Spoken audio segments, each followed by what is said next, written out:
Hi, this is Lisa Daniels, and I'm interviewing Reverend Patricia Frazier. Thank you so much for joining me today. Tell us a little bit about yourself and our topic that we're going to be discussing. Well, I'm Reverend Patricia Frazier, and of course, I'm associate minister at Sardis Missionary Baptist Church. And I was talking with you, and we were talking about history. And I was sharing with you that one of the problems we have is that we don't record. We don't record our history. And therefore, after a certain number of years, it's gone. And we don't know, we know our experiences, but then after we're gone, nobody else knows our experiences. Right. And so it's important that that we record.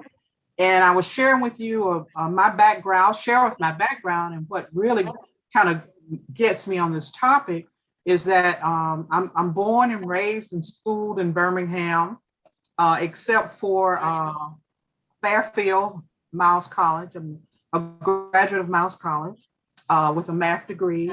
And then I went on to get my master's of business administration and master's of divinity. So I love school. But in my church, I wanted to do for education, the theme from Asala was on education. And I wanted to highlight the original 5 Black high schools of Birmingham.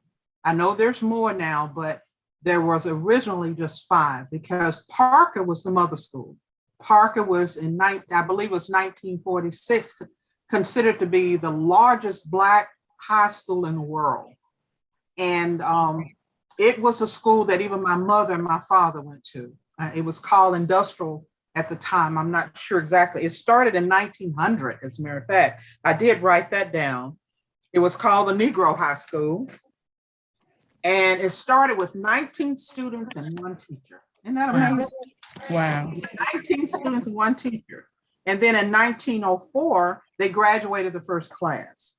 15 of those 19 graduated, and their graduation ceremony was at 16th Street Baptist Church. But anyway, it says that the founders of this church were pastor and banker William R. Pettiford, and also author H. Parker, who was the principal, who the school is now named after. But that was the mother school. And it wasn't until, even back then, the first one that came, other than Parker was overloaded. Everybody Black that wanted to go to high school had to go to Parker, in Birmingham, rather. Then there was Samuel Ullman, in 1937. It was the Black high school on the South Side. At first, initially, it served white students, but in 1937, it began to serve Black students.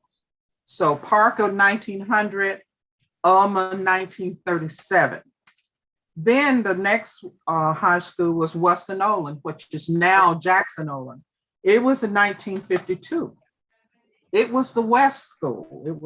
Now we've got Parker, we've got South Side, now we've got West Side. Then we had, in 1959, we had Carver. Carver was the North Side. And then in 1960, there was Carol W. Hayes, which was East.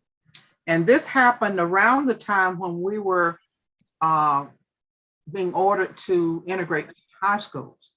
And I guess, my interpretation is that instead of having the mass of people, of Black students that were overrunning Parker, they created these Black high schools. Mm-hmm. And I grew up in Ensley, so I was in Tuxedo Court projects, and I went to council and then to Tuxedo when it was finally built. And I was scheduled to go to Western Olin. But of course, that was a long ways from where we live. And I chose to go to Ensley High School. And there was very few of us. Most of the whole community went to Western because that was just the comfort level. And I went to Ensley. And right across the street, really, I could see it from my house. I could see my house from the school. So I felt comfortable because I could get back and forth to school. I didn't want to go miles away, and I wanted to be close to home. So I remember when we integrated, we were the second class to integrate into high school. The first class was in 65. We were 66. I think there may have been about 5 or more, give or take a few, 5 students that were Black students at Ensley High in 1965. But in 66, we had a few more. Most of them were from outside of our area. They weren't from the project area. They were from Cottage Hill and other places. And I remember we had to go and report to them what was happening in school to let them know how we were being treated and what have you. That experience of being there, I was only there 3 years, the first 3 years, my freshman, sophomore, and junior year. But that needs to be recorded because that's a traumatic time for a lot of us because I remember going there, I was like, pretty smart in math. I was going to tear it up. I was going to do a wonderful job. By the time I'd been there 3 years, I wanted to drop out. I was going to, hey, I'm through with education. I'm not going to go through this battle again. What are some things that happened during your time there? Well, yeah, I'm glad you asked. Well, initially, I was just hopeful that if you were able to do the work, you could get the same kind of recognition as everybody else, okay? At that time, there were no Black players on any of the teams. There were no Black cheerleaders or no Black majorettes, or I don't even remember Black teachers, but some talked to somebody earlier, they said there may have been 1 or 2. And we actually had to leave home from the projects, which was already kind of traumatic, and go into an environment that was really hostile. And some of the white high schools were not as bad because I had a friend of mine that was in my geometry class in the 10th grade who ended up leaving after the 10th grade and going to Ramsey. And she said it was a better environment at Ramsey than it was at Ensley because of the culture. And at this time, Ramsey was predominantly white. Yes. Okay. Yes. And it's really strange because I always explain it. I lived right on the edge of where Ensley was, right there at 23rd Street or 22nd Street and Avenue K. It was like the corner. And then if you go across the street, you got their track where Ensley High School was. But we lived there from the time I was in the 3rd grade until the 11th grade. But before integration, it was like a backdrop. We knew we couldn't go there. We knew that was a place that, was hazardous to us anyway. And so we just enjoyed ourselves on this side of the line. But when integration happened, it was no longer a backdrop. Uh-oh, did I do something? Yes, you're off camera. I hit the video. Yeah, okay. And it changed because now we were entering into a place that we had never been before. And we had no real, and it was hostile.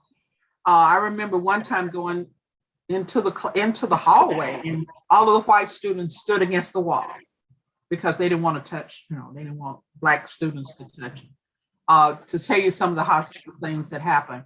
I remember coming home from school. I'm only a block or so from school. I remember some of the students trying to run us over with their cars. And one of them lost control and ran into one of the neighbors' front porch. So it was not a very, how in high school you want to go to the games. I never went to a game, never went to any kind of game, nor any proms or anything like that. So we went to school, we did the work, but it was very discouraging because you could never be elevated or recognized for your achievements, no matter how. Well, they never would let you into the clubs. You couldn't. I went out for cheerleader. I just couldn't afford the cheerleader fee. I'm living in the projects. My mom's got 7 children younger than me, and I couldn't afford it. I did go out, but I didn't have the money for the summer cheerleading camp.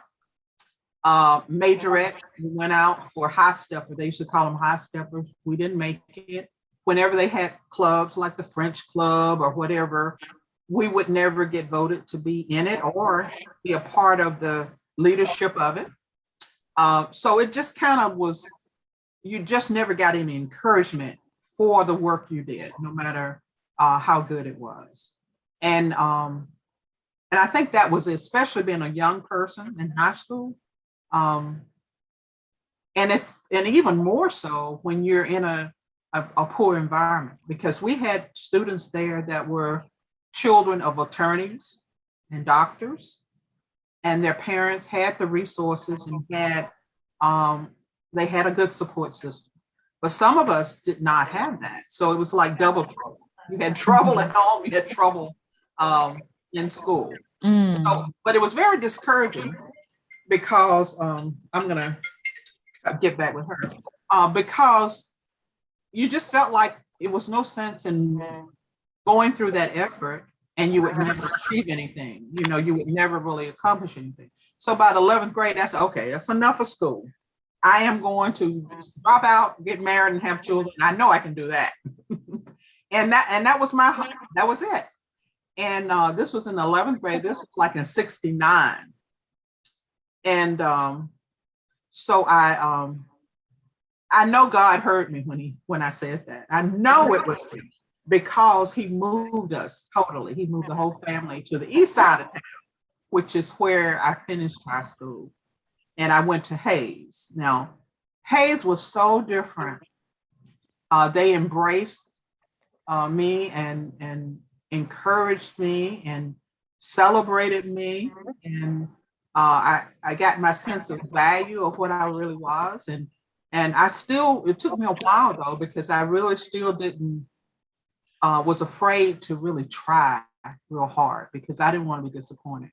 So that was what happened to me just in high school. Hayes gave me opportunity. I was able to represent the school at in a contest, a math contest at Miles College, and won a 4-year tuition scholarship. That's the only way I went to college. Mom, I wasn't gonna pressure mom because she couldn't afford it. But when I won that scholarship, she never had to pay anything for me to go to college. I had the tuition scholarship, I had work study, I had all the things I needed to go, you know. And then my sister came behind me and did the very same thing. So it ended up being a blessing, but I still was expecting the axe to fall because it just seemed too good to be true. But God took that whole thing from dropout, that's my testimony, dropout, to now I have double masters. I'm a master's of divinity and a master's of business administration. And if it was worth it, I'd go back and get a PhD, but I don't think so at this stage.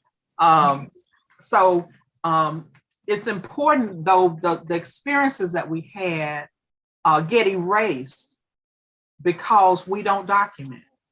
Mm-hmm. You know, I went back one time, I said, oh, I'm gonna do a write-up about living in the projects there at Tuxedo Court. And I went back to try to find some information about Tuxedo Court. And guess what? There was nothing. That area was at one time the poorest area in Birmingham. And the government somehow, I did find an article that said the government decided to award some monies to build those projects. Okay. Mm-hmm. And it was a nice facility for people that were poor. We had one of the biggest projects because we had one of the biggest families. So we had like 5 bedrooms, or was it 4 bedrooms?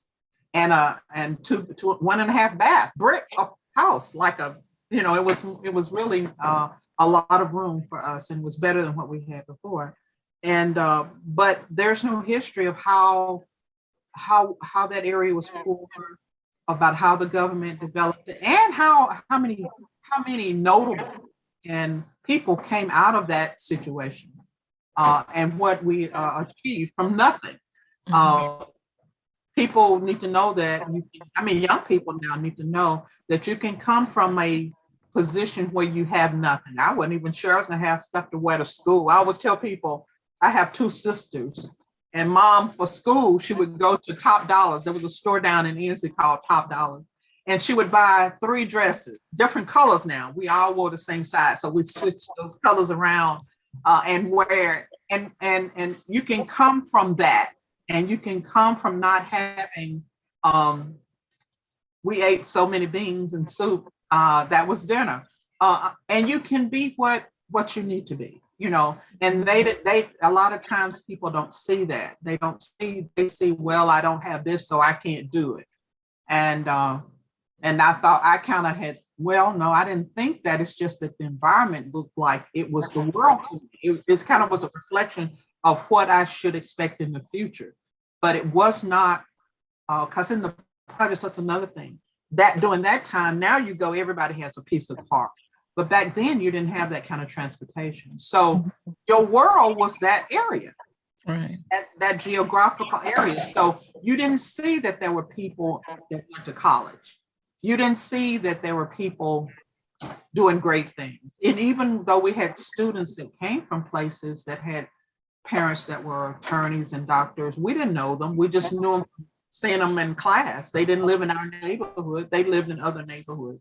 So, but in our neighborhood, we saw people, people drop out of school. We saw people, girls get pregnant before they even got the opportunity to go to school.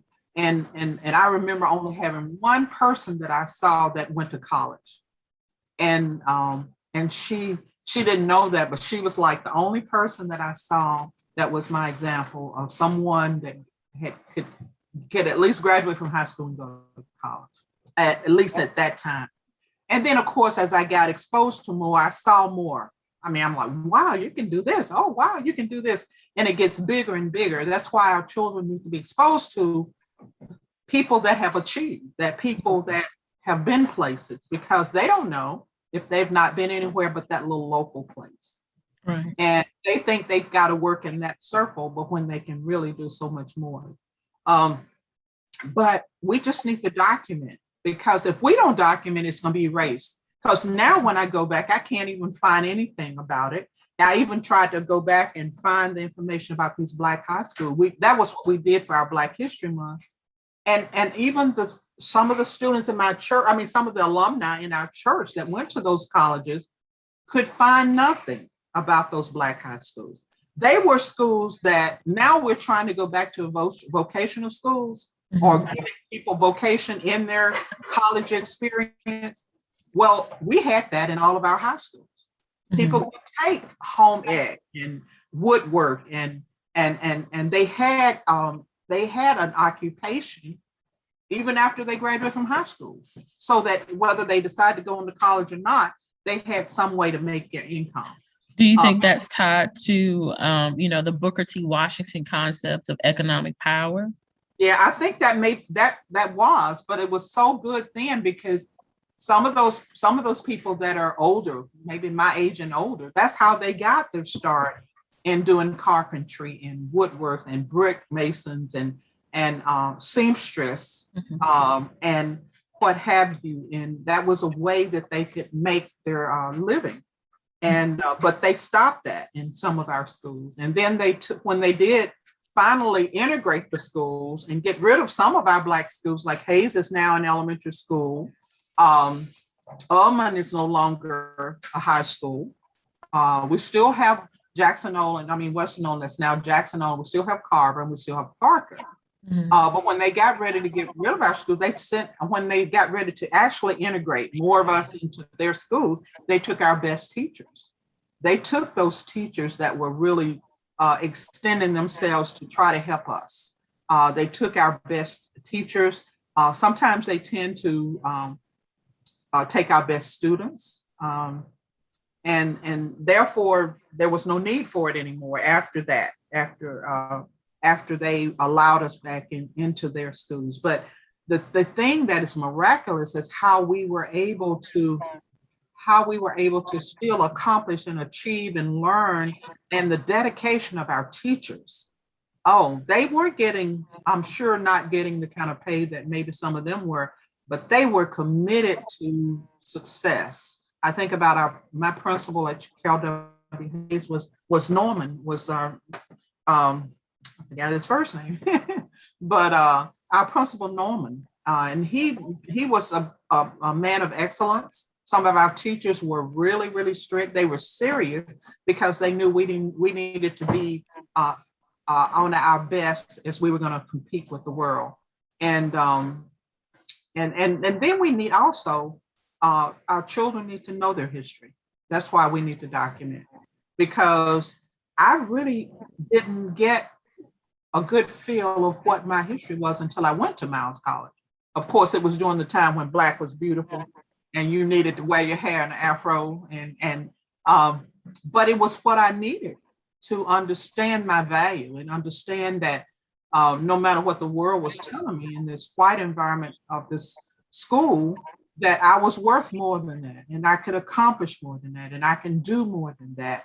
And Miles College was the thing that gave me that at that time, that very time, the early 70s. Wow, that was like God sent for me to understand my history and understand who I was, and know the truth about our background and what we can accomplish. And our children need that. They need that. They have the potential, but if they don't think they can do it, they won't do it.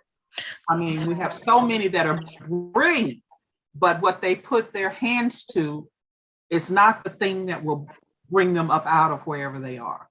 Right. So you mentioned a number of different times in your life and time periods, and I wanted to kind of go back to elementary and middle school. Like, was that like your Hayes experience? Because that was at a time where you went to an all Black elementary and middle school. What was the difference? Well,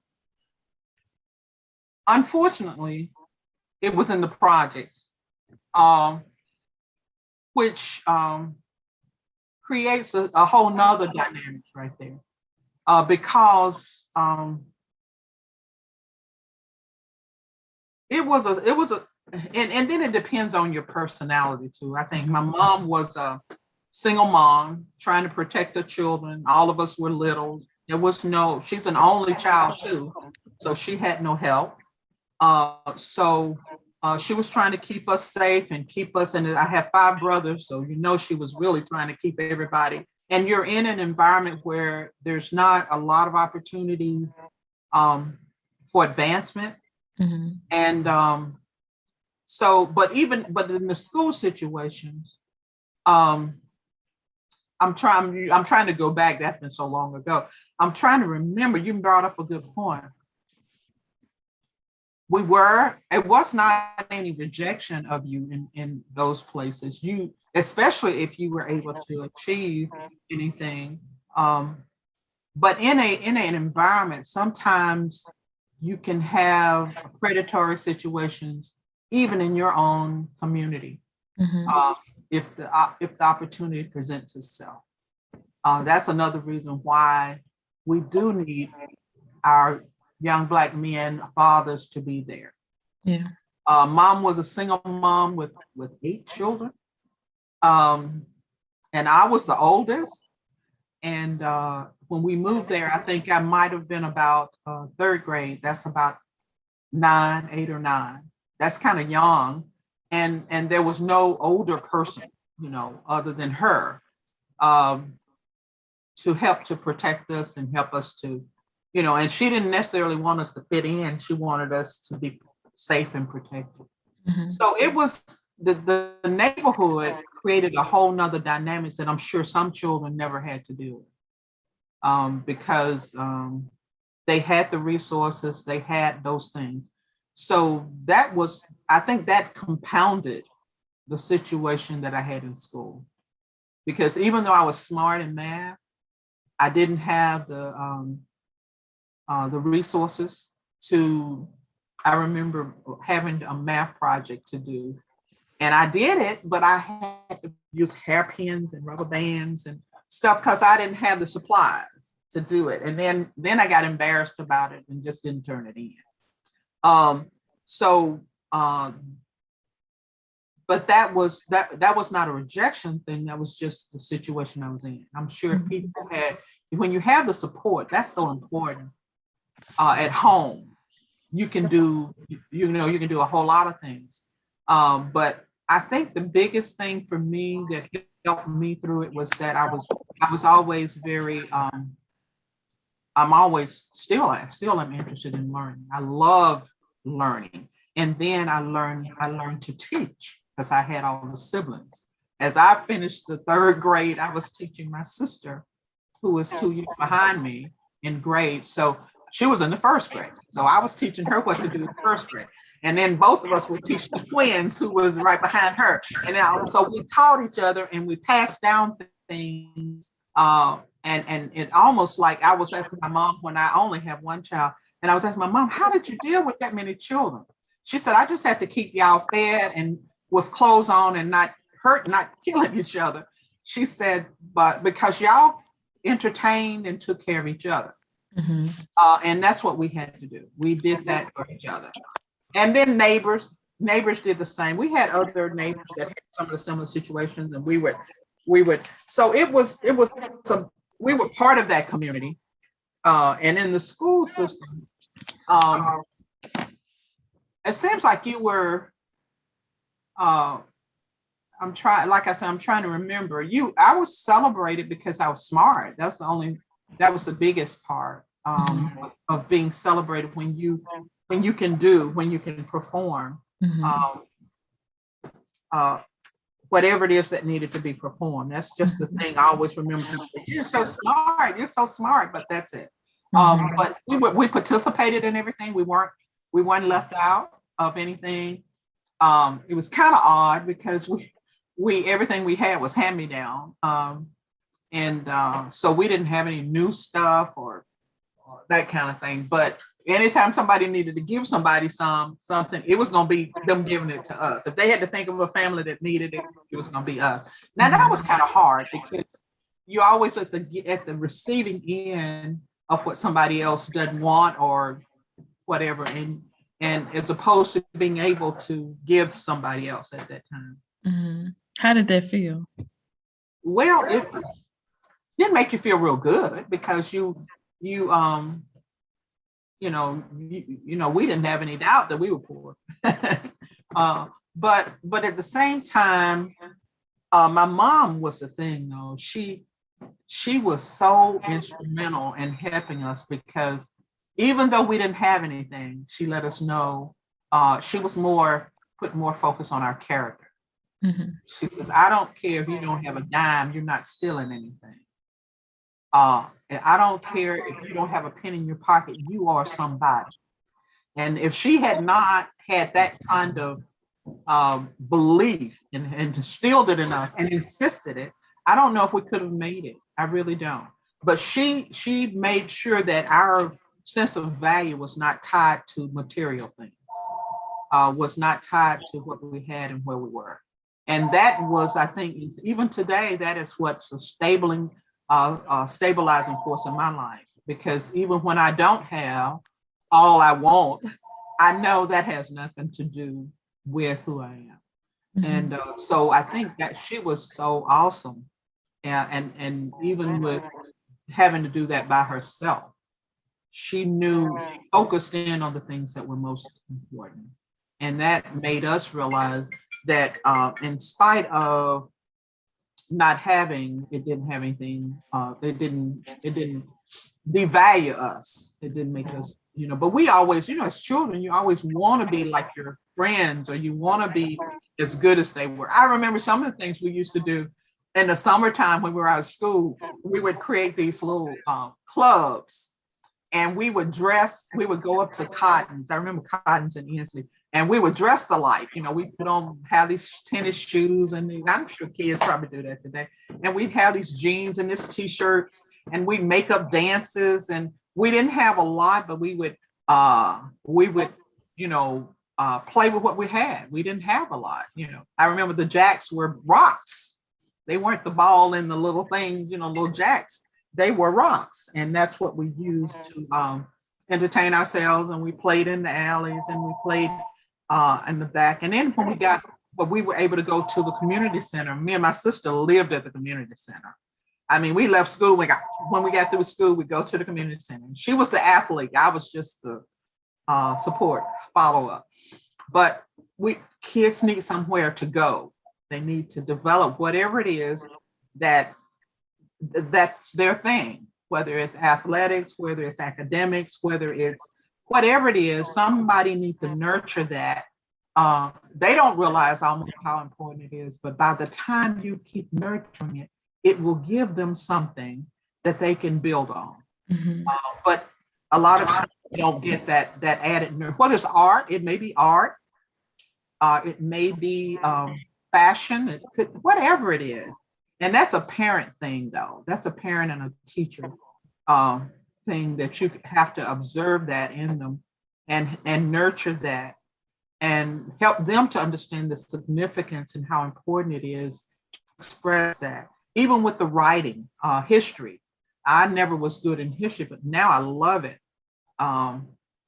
because I do genealogy studies, and I can see my family. I can see why we do things we do. But yeah, the environment there was more like community. It's just that we were at the bottom of the of the ranking, but it was community. So let's dig deeper into that, because you're saying you weren't really good at history. Are you referring to like when you were in elementary, middle, and high school, or when you were in college? It didn't get my attention. I was always wondering, well, why do you want to know something that happened way back then? I mean, what is the value? I did not really appreciate the value of history then. It was just like old stuff. And how does that influence the new stuff? I didn't really get that. And all the time when we had history, I'll just say, when we had history, even though we were at Black high schools, we never learned Black history. So that's my particular point, because I think that's where a lot of people get lost. Like, they think that they don't like something because it's not culturally relevant. I remember being in sixth grade, and my social studies teacher, she brought out the record, like the original record she had of Dr. King's "I Have a Dream" speech. And it was as if like she's bringing something she brought from the past to class. And like, that's what really sparked my interest. And I had an opportunity of being on the A.G. Gaston Classic Moments in Black History Bowl for the Birmingham Civil Rights Institute. And that sparked my interest. I was like, I'm not learning this in school. Why isn't everybody else learning this? And so seeing that, this history isn't tied to Alabama state standards, or it's not tied to a class that you have to take. It's something only a few people get to know if they continue to follow that word, right? So that's something interesting. What bothers me now is that it's still not in the history books. I mean, we've been all this history that we have is still not in the history books. It's still not being taught. It's still not being taught in school. That's why it has to be taught other places, because it's not being taught in school. And we need to know how significant. You think about right now today, stuff that we live today, we know how significant Black lives are now. We know that, okay? But our children need to know that. They always need to know that they have a part to play, that you have always played a part. And not only that, but if you don't document it yourself, your role is going to be downplayed. You're going to be, it's almost going to be erased, that you were the one that sparked this. A good example, I think about, what's her name, Darnetta Frazier. My name, anyway. Darnetta Frazier, I keep thinking about her. Now, if she had not recorded that, it would have been a whole nother story. Right. So you're referring to the young lady who recorded George Floyd's. Yes. Okay. And so that 8 minutes and 46 seconds, had she not recorded that, we wouldn't have had that. Okay. No. But see how significant that one action was. And over time, it's gonna, if we don't keep emphasizing how important it was for her to stand there and record that, so that the world could see what happened. Because I sat there and saw it, and I was just so sure that man was going to have enough heart to get up. I was just, and if she had not had whatever it takes to stay still and record that, it would have been a whole nother, people could have tried to discredit it or say, that really didn't happen. And that's just one incident. That Right. one incident was recorded, but think about how many happened that were not recorded. Right. And I always think about that. And but that was significant. And it was just really a drop in the bucket to what has really happened and what is still happening. It's still happening. We've seen in our, especially in our urban areas, we're more aware. But every time I think about something like that happening in our urban area, I think about these little rural areas where there's very few of us in the community, and how many of them are terrified because the majority of their community is white, and they can get away with things that in that environment that they can't get away with, in a urban setting where people. And you're saying as of 2021, these things are still happening in certain areas. Yes, oh yes, I believe that because we tend to see the urban areas, but we don't see these little old towns that where people live in. I think about places. My mother's from Mississippi, and what part? From the Mississippi Delta. Okay, Sunflower County. No, she's what's that county? Is it Tallahatchie or Marks, Grenada County? That area. Okay. And I always wondered why that area never developed, the area that they lived in. And somebody explained it to me and said, it's because this land is owned by a few white people. And if they don't want it developed, it ain't gonna be developed because they own it. And a lot of times we don't own our communities. That's really why they can why they can take over it and do anything they want to do with it, because we don't own the property, for one thing. And we need to own stuff so that we can say what happens in our whatever. But so in that same vein, do we need to own our own schools? I don't know if we have to own them, but we definitely need to have some say about what is being taught in them. Because as I, listened to you talk, you talked about your experience at the the Black city high schools, the fact that there were 5 Black city high schools at a point in time where there was segregation, and that was something they had to provide. Plessy v. Ferguson, separate but equal. That's right. We know that it was separate is inherently equal with the Brown v. Board decision. However, in 1955, they added with all deliberate speed. So we're slowly seeing the integration of the Birmingham city schools, but also we're seeing white flight away to Mountain Brook, to Vestavia, to Hoover. And so that particular part not only removes white people, it also removes their money. And so whatever money we have access to is the money that our children get to access through property taxes and access through their schools. So if the city says they're going to provide something, it's based on whatever the property taxes say. And so it continues to be this situation of separate but unequal all the time. We continue this process. So I'm just looking at another part of Booker T. Washington's piece with HBCUs. He cared about economic development, but the other piece was he brought people back from HBCUs to create those high schools. So I taught in Lowndes County at the Calhoun School. It was founded by Booker T. Washington as the Calhoun Colored School. And that's where he helped former enslaved peoples learn how to read. But why is it called the Calhoun School? Why is it called the Calhoun School? If we look at it, it's named after John C. Calhoun, who was a infamous slave owner. Yeah. And he was able to use those funds to create this school to say, hey, we're teaching people so that they can be laborers. And that was one way of getting the money, but it was also another way of getting the school and a place where they could, quote, own the school. They still call it the Calhoun School, but now they have a place where they can be loved, cherished, and supported. So it's a really interesting thing about, schools. Do you own them? Do you have access to the culture and saying, what is possible? So I'm just thinking about those things. Well, I think the thing about it that's kind of complicated is that, we have to be, I know there is a place for HBCU school. Because that helped me come out of this environment where I was mainly told history by white people, and probably came to a place that I wasn't worth anything until I got there and saw, wow, nobody told me this. Nobody told me this. So we do need to know that. But now when we get ready to go out into the world to work, that is not going to be a totally our situation.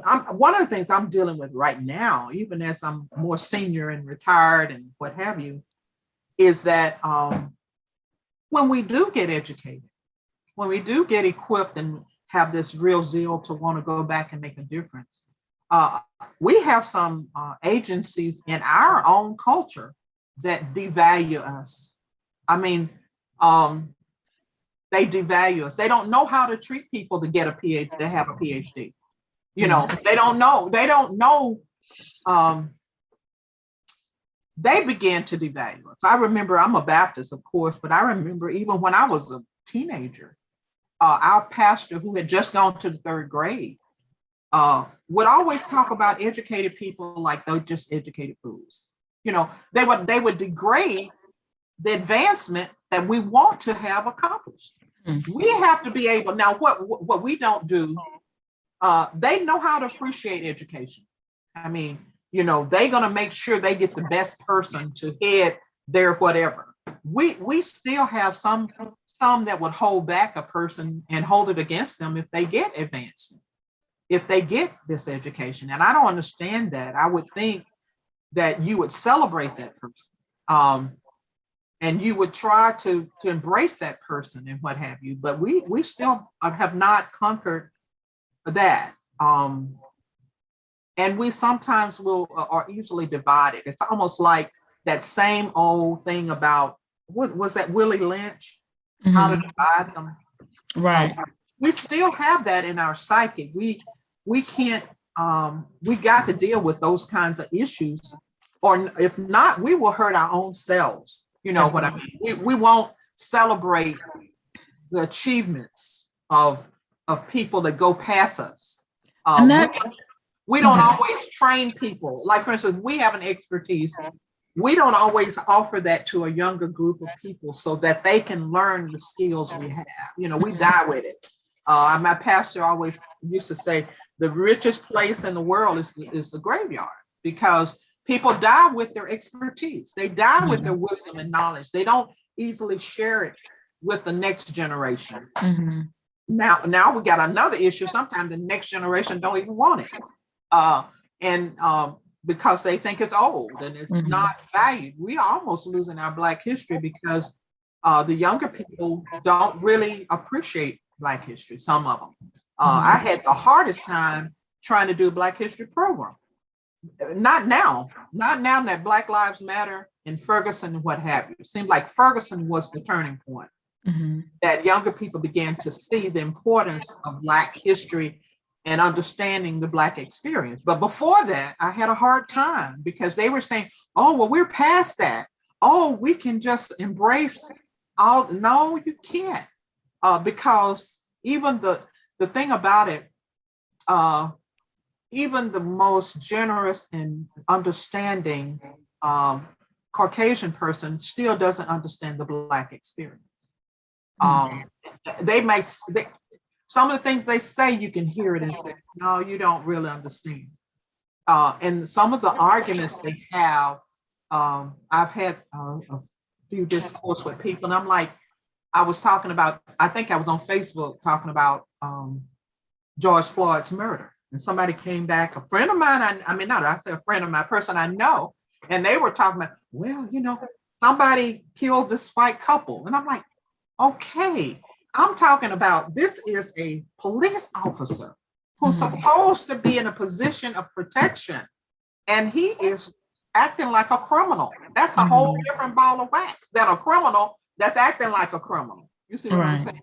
So, but they don't get that. And so it's kind of like they don't want to acknowledge that this is, some people will still not acknowledge that there's this racism, there's this sexism, there's this, all of these kind of isms that exist. And we have some of them in our own communities, we have some age. And that's why I was asking you about it earlier. Unfortunately, as you said, like the graveyard is rich with history, and it is the richest place. Like I think about all of the questions I should have asked my grandmother and my aunts and my uncles and one of my cousins. I went to my cousin's funeral a couple of years ago, and I got to sit with some of his classmates from elementary and middle school, and they told me about their time when they had to sit in the back of the classroom because the teacher put them by shade.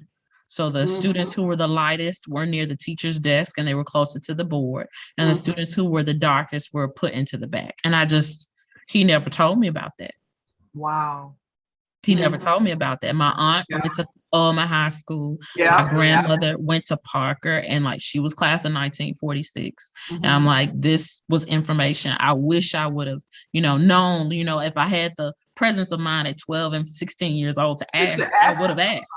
Well, even in our HBC youth, it used to be you couldn't be a majorette if you weren't light skinned. If you didn't pass the paper bag test, you had to be light skinned. So this was something consistent. It was consistent in our own, in our own. This colorism was in ours. We had certain people could not. You look at a lot of the people that advanced back in the before integration into school systems. Most of the people that got to a higher position were light skinned. I was looking at some of the genealogy that I look at. And sometimes even when there was a mulatto, the mulatto was the ones that, maybe had a white father and somehow those fathers would try to make the difference in their child by giving them some type of privilege or some land or whatever. And so we did that to each other. We still did that to each other. People, the darker skin had more problem than the light skin. Especially if you had kinky hair, you really had a problem. And so was the pencil test also something that happened on a regular basis? I'm trying to remember this. I don't know the pencil test. What's the pencil test? So the pencil test, I was told, and this is something that a number of people told me about their experience, is that they would put a pencil in people's hair, and if it stayed, then your hair was too kinky, and if it fell out, it was straight enough for you to pass. So it was not just about I heard about the paper bag test. And I did know about that. But so looking at skin and hair, like how straight it is. And so like now I think back. We had that in our own psyche, in our own communities. Right. And I think back, I didn't get to see my natural hair as a child. Like it was always straightened out. And like my mom, like, I feel like I'm dating myself, but that's okay. My mom would put the straightening comb on the stove. And like, that is how my hair got straightened as a child. I'm just like, ooh, we've come a long way. That's right. Well, but I think about it. I remember when I started going to Africa in 2000. And I had my hair permed when I went, but it's so hot. And it was so hot in Mombasa. I said, okay, I'm going to wear my hair natural. I was about in my 50s. And let me hold on for 1 minute. Pause it. I just needed to know, let them know we were recording. But I remember, I'm trying to see you on, now I'm going to date myself because I'm going to forget what I was about to say. I'm gonna forget what was I saying? Oh, you were talking about your trip to Africa, and you were in your 50s. I was in my 50s, and I decided to go natural. And that was back when everybody was bone straight. Everybody's hair was like, and I was trying to go natural, and I felt the pressure at 50 of wearing a natural. And I said, well, if I feel this way, how is a young person going to ever go natural? Because I should be secure in myself. And even today, you think about it. Look at what we imitate. I mean, we got hair down to our behinds. I mean, you know what I mean? And it's not natural. It's not, now we're doing more natural, but I'm saying right. What the kids see on TV. I had one niece that was trying to imitate that. They get their hair done. They spend all this money getting their hair done. And I went over there one day and she had not gotten it done. And I said, baby, you got to take care of your natural hair. It's not put some on top of it and make it look good. And then you go bald. Right. Because you're not taking care of your hair. Right. You know, and a lot of them don't see themselves as beautiful with a natural. I still have issues like if I wear my hair natural, I have to wear earrings. I have to wear makeup because I feel, it's just part of me. I want to look feminine, but I also want to look natural. I don't want to look like a boy. And now the image is that in order to look feminine, you've got to have all this hair, you've got to have this makeup, you got to have brow. One lady told me, if you're gonna do Zoom and you're gonna be on, you got to put on some makeup.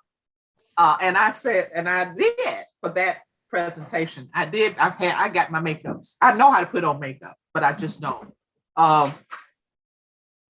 It's false. I mean, it's something you take off. I want to be comfortable with who I am, but I know how to do it. I know how to make up. And I know how to, and I got about 4 wigs of it. I know how to do that. But that's not naturally me. That's if you want me to dress up for something, I know how to do that. But we ought to be comfortable in who we are, in terms of our hair, in terms of our color, in terms of our background. It helps to make us, if I had not had the background that I had, I wouldn't be the woman that I am. So you shared so many amazing things with us, especially with your, identity of self, access to culture. And it seems like that bloomed and blossomed for you when you went to Hayes and when you went to Miles, and of course, throughout your time in Africa.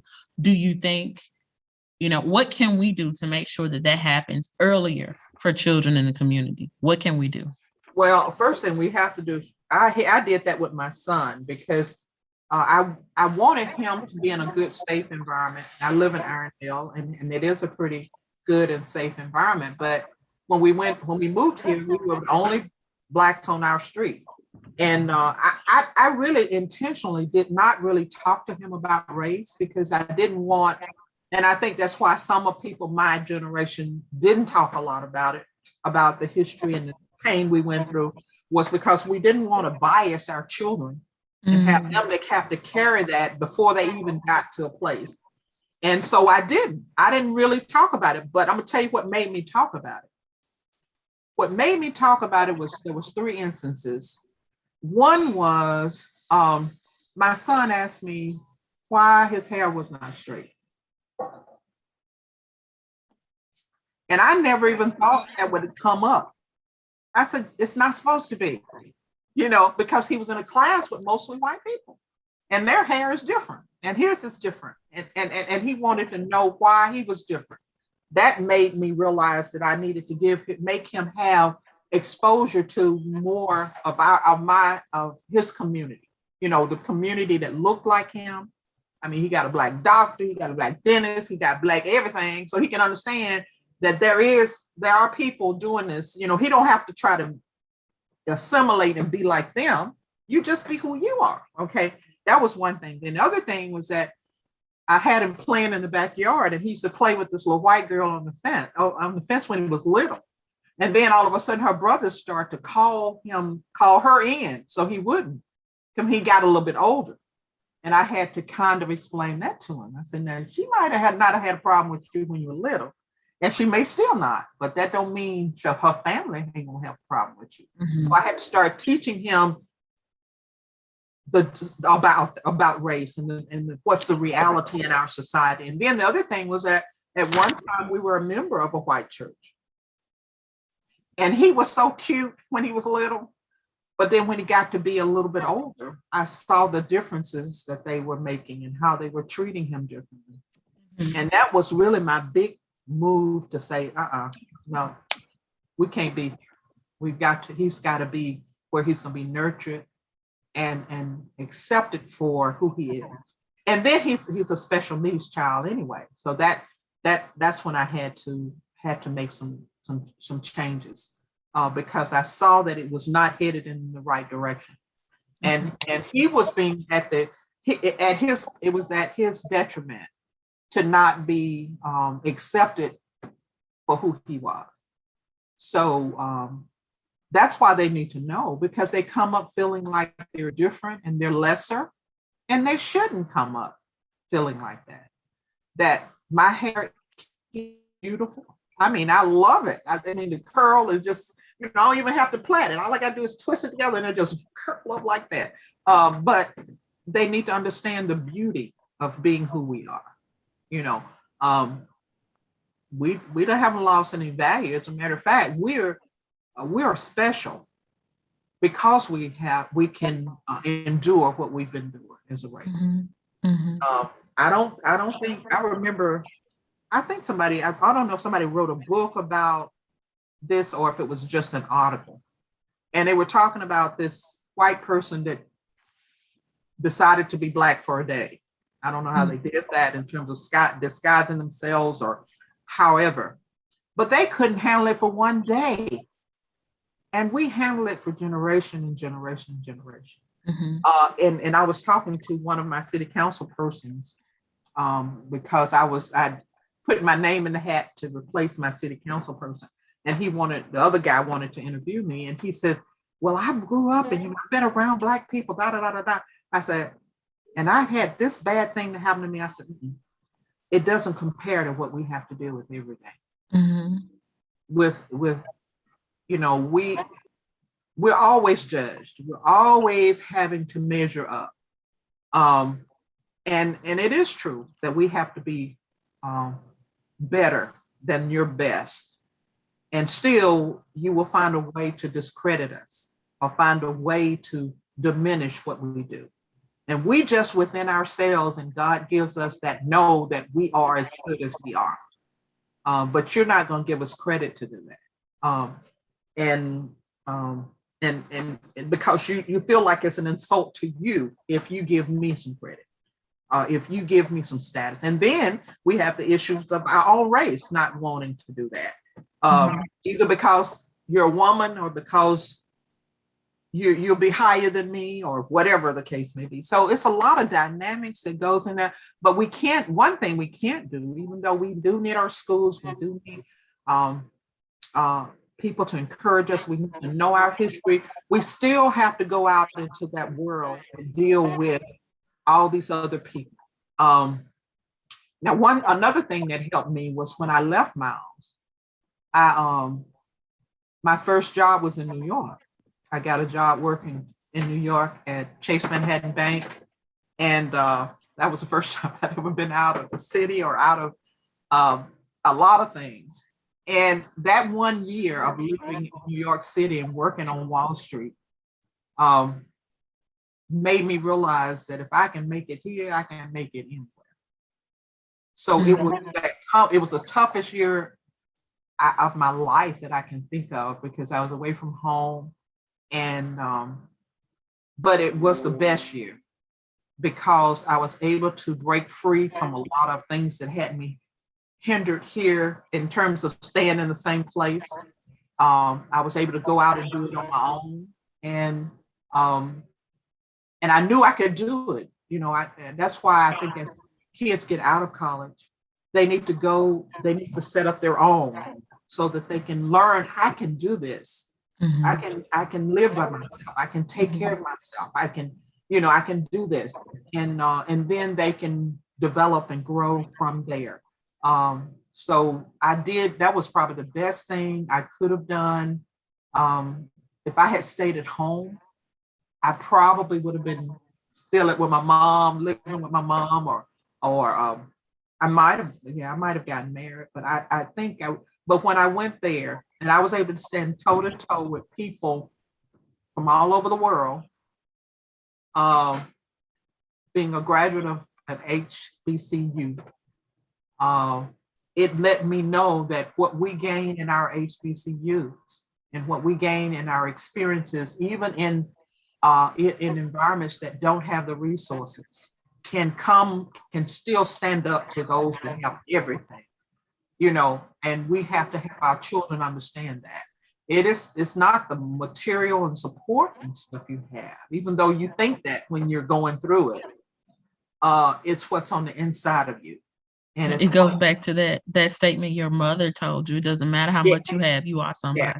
Yes. And and not only that, that one statement also is a statement that will not let me be abused and mistreated, because I ain't gonna stand for it. Mm-hmm. I'm worth better. I'm worth more than that. No, you're not gonna back me into a corner where I'm gonna be abused or mistreated or devalued. I'm not gonna be devalued. We let that happen to us. But our children have to know that you are better than that. You can come out of anything and you can be the best you can be. And it's never too late. They need to know that. And they need people to tell them that. And so that my mom, that she was probably the one that just she was the reason I went to New York, as a matter of fact. Mom never really said anything as long as we were doing okay in school. But I graduated from Miles and I was going to stay here. And I was just, like I said, I was thinking about just getting married and working around here. And my mom said, I was working at Loveman's as a cashier. Mom said, you mean you graduated from college and you're going to just be a cashier? You can go and you can at least go and stay a period of time and get some experience. And if she had not said that, I would not have gone. But when she said that, I had to. That type of love is freeing. I had to go. Yeah. Because I had to go, and I did. And if she had not said that, I don't know. And then I had one white lady that worked with me at Loveman's. I will never forget her quote. She said to me, sometimes opportunity only knocks one time. And that was another thing that made me go. I said, oh, wow, I better go take advantage of this opportunity. That's right. So when I went to New York that one year, now what I was able to do was decide that New York was not the place for me. That's why I came back after a year. I was able to assess based on how I wanted to live and what my potential was of reaching the level of income and that I needed to live the way I wanted to live, that New York was not the place, that I need to come back to. I checked it out in terms of costs and saw, and I said, no, I need to go home. I know I can get an apartment in Birmingham for $135, a 2-bedroom. Shoot, I'm going home. And then I said, if I don't find a job in Birmingham, I'm going to Atlanta. That's right. That's right. And but it was something I had to just kind of weigh, and I was able to weigh and make, and it was the best decision. That was a good decision to come home at that time, because that was also when I was able to get hired at Bell South as management. So I was in management for 26 years at Bell South. So it ended up being a blessing. God is good. I mean, it's so good. I mean, and he'll do it when you trying to fight against him. Because I was in my mind, I still had that old, let's quit. And God said, nope, I got something else for you. That's right. So he got something else for me. And I thank him that he knew. He knows us better than we know ourselves. Mm-hmm. And sometimes you don't even know the best thing for yourself. Mm-hmm. But he does. And so that's another thing our children need to know. They need to know about the Lord now. They definitely need to go back to Sunday school or have Sunday school in house. You want to talk about homeschool them in Sunday school. I mean, be a Sunday school at home. Like I used to do with my sisters and brother. We had the little Sunday school cards. And I would teach them from the Sunday school cards. They need to know that God can pull them out of anything. That's why it doesn't matter what you have, because he can pull you into, he can exalt you to wherever he wants you to be. That's right. That's right. Well, this was awesome. I really do appreciate you for your time. I'll have to do at least 3 more of these. I hope you know that. Well, you tell me whenever I'm available. I just think we definitely need to get. That's one thing I'm trying to do more of now. Is I'm not really big on writing, but I'm trying to get there, because I keep notes. I got notes and stuff and all over the place, and I'm trying to compile my notes and trying to do more writing and more teaching. I do teaching with, but I need to do that because I don't want to leave here with, I don't want to take it to the grave. I want to give it away. That's right. Let me go ahead and stop the recording.